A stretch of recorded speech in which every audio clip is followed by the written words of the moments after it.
Hi guys, welcome to Storytime with Alia. Today I'm going to be reading you Piglet Has the Sniffles. One day, Winnie the Pooh stopped by to visit Piglet. He found his friend in bed with the sniffles.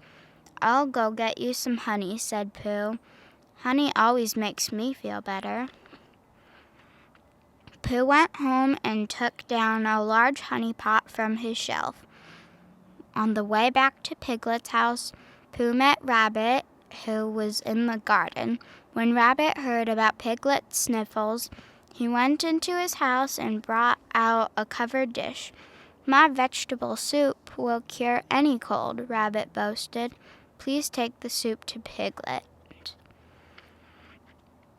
Pooh passed by Kanga's house. Kanga was sorry to hear that Piglet had the sniffles.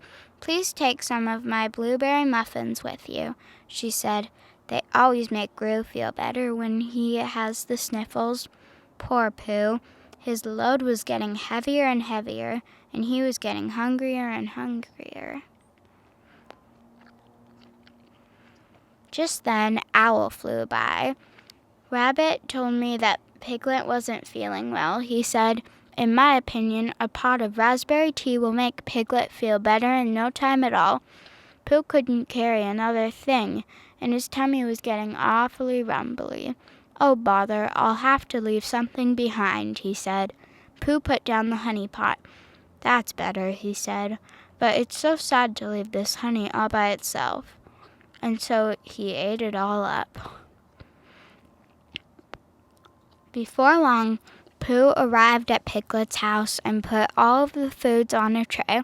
"Oh, thank you, Pooh," said Piglet. "But where's the honey?" Pooh explained that he had to leave the honey pot behind. "That's all right," Piglet said with a laugh. "I'm sure the soup, muffins, and tea will make me feel much better. You're a good friend, Pooh." The end. Thanks for watching. See you next time.